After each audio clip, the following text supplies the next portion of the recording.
How do you know you're an old soul? These are souls that have been reincarnated hundreds of times, but often those affected don't remember. If you're retired or approaching retirement, there are now 8 signs to look out for. 8 signs that make a sharp distinction between old souls and empty souls. Now that the morning alarm clock has fallen silent and the carousel of appointments has stopped, a window is opening that your younger self may never have noticed. Do you sometimes feel an almost childlike clarity in the silence? A soft whisper that says, "I already know this path." This is not your imagination. It is the voice of your ancient layers of experience, what Jung called the collective unconscious. Carl Jung said, "The soul speaks softly, but it cannot be silenced." Do you understand how important this is?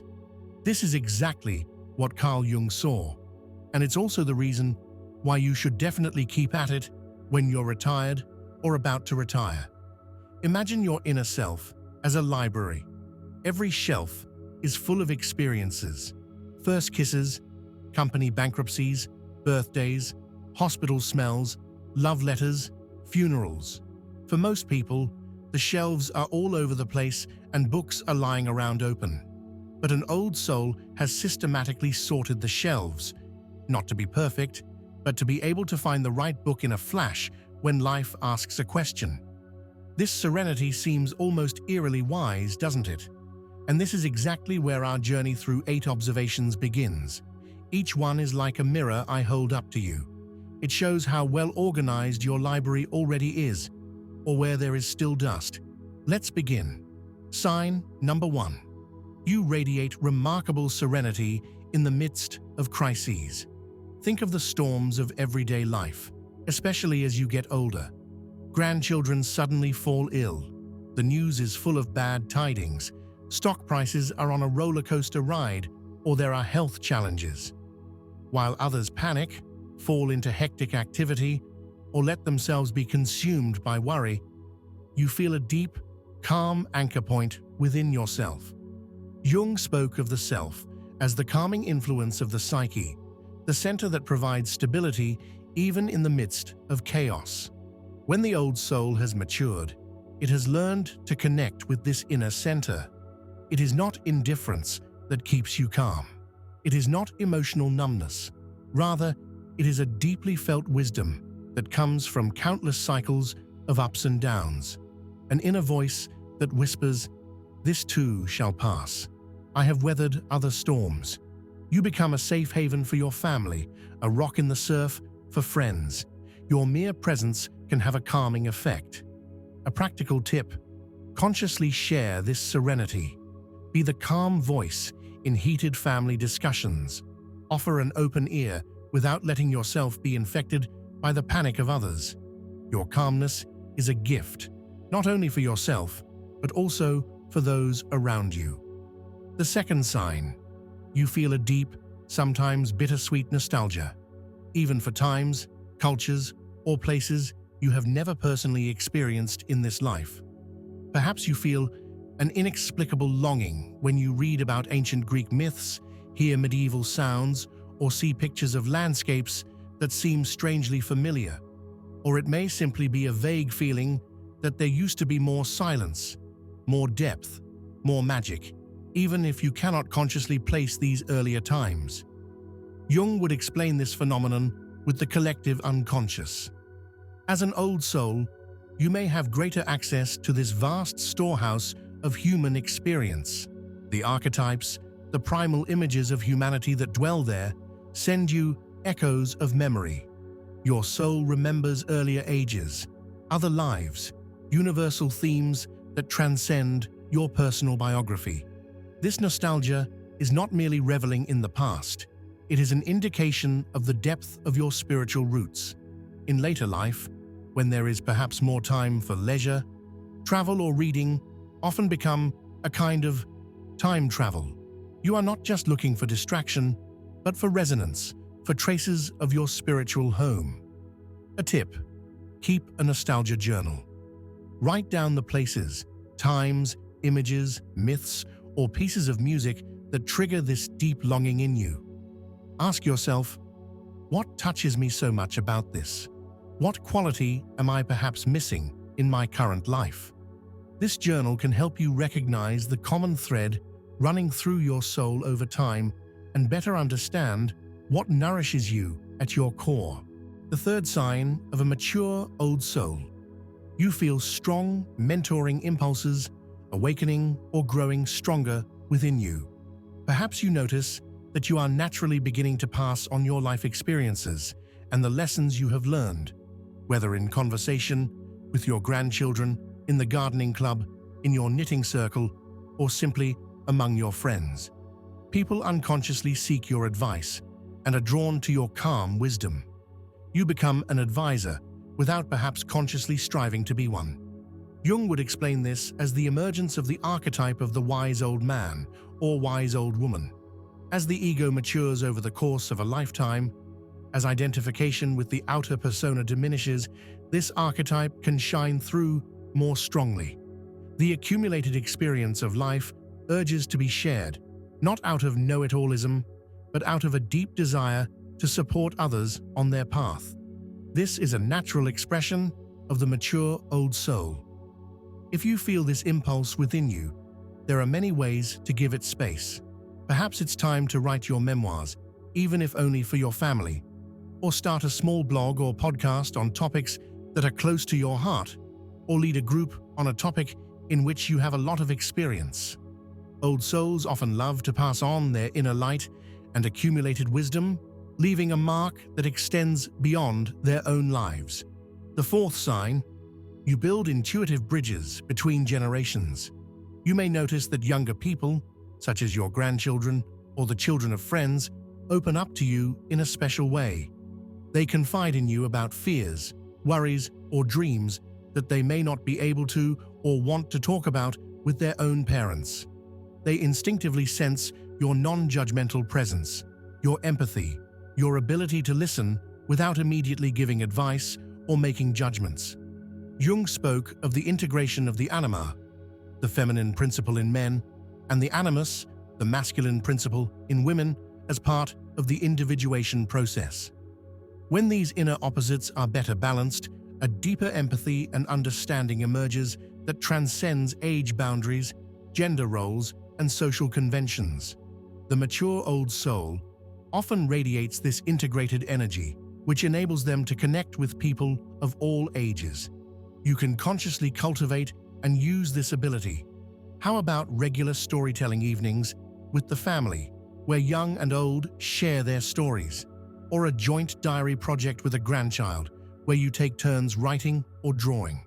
Such activities not only strengthen family ties, but also create valuable space for authentic exchange and mutual understanding across generations.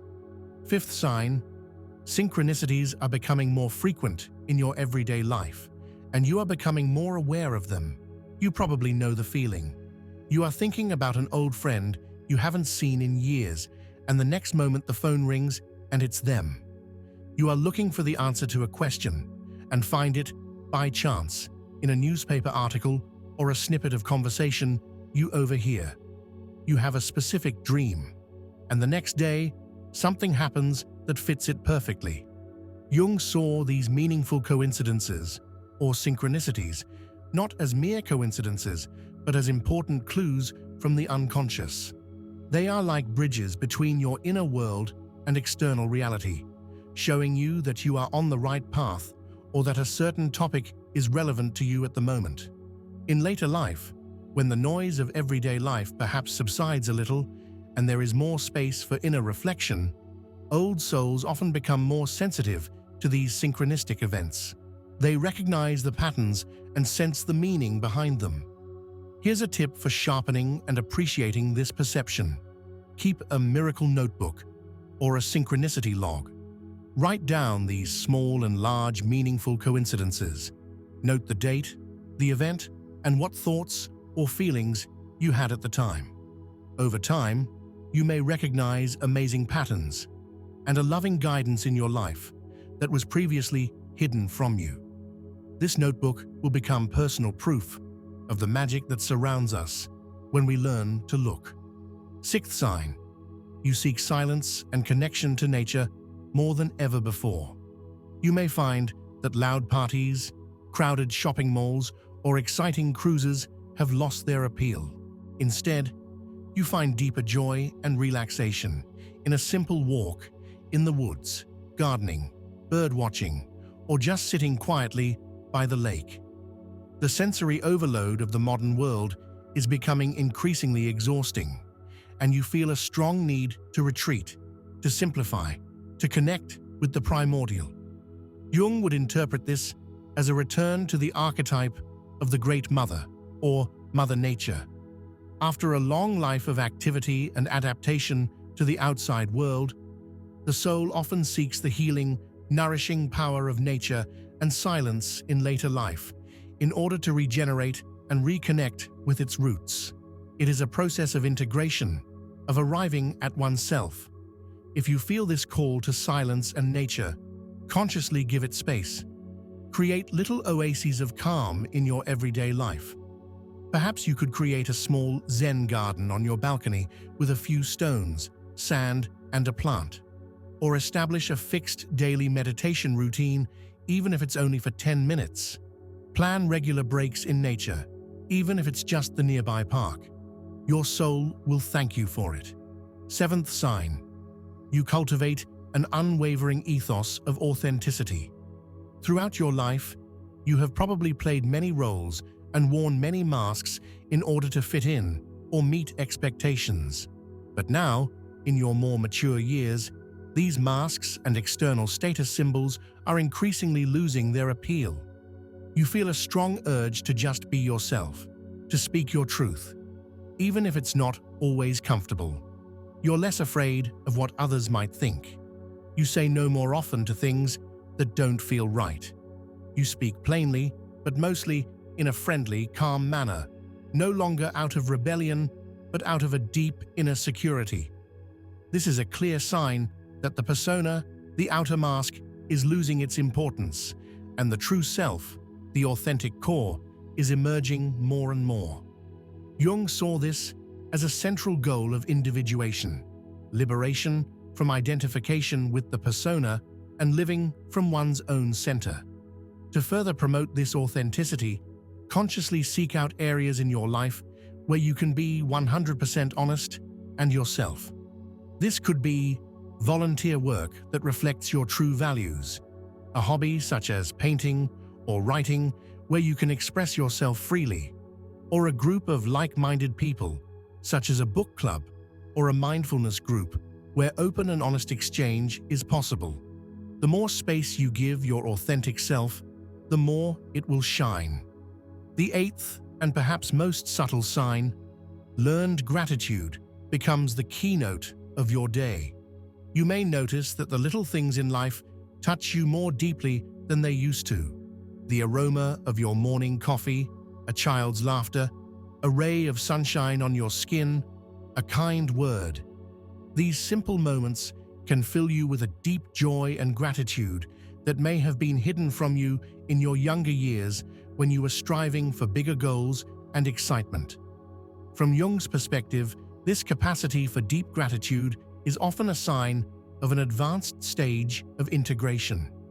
It shows that many of the inner struggles have been fought, many shadow aspects have been accepted and integrated. When we make peace with ourselves and our life story, a feeling of gratitude for the gift of life itself, with all its ups and downs, arises quite naturally. You can consciously cultivate and deepen this attitude of gratitude. How about writing down 3 things you were grateful for that day in a small logbook every evening before going to bed? They don't have to be big things. Often, it's the little moments that warm the heart the most. You can also try to express your gratitude more often, to your partner, your friends, but also to strangers. A sincere thank you can work wonders. Perhaps you can even inspire others around you to start a gratitude ritual as well. Gratitude is like a muscle that gets stronger the more you exercise it, and it is a powerful key to inner peace and contentment in later life. Our exploration of the 8 signs of a mature old soul is coming to an end. If you recognize yourself in some, or perhaps even many of these points, then celebrate yourself and your unique soul. It is your greatest treasure, the result of a long, often challenging, but ultimately rewarding journey. The turmoil you may have felt in the past was not the end, but a necessary part of the journey to the wisdom and wholeness you now radiate. Take heart. Old age is not the end of the line, nor is it a decline. For the old soul, it is often the personal summit, the time of harvest, the time when the deepest wisdom blossoms and the inner light shines most clearly. If this video has touched you, please share in the comments. Which of the 8 signs resonates most with you? I look forward to reading from you and gathering a community of wise old souls here. If you would like to learn more about Jung's perspective on life, dreams, and shadows, subscribe to this channel.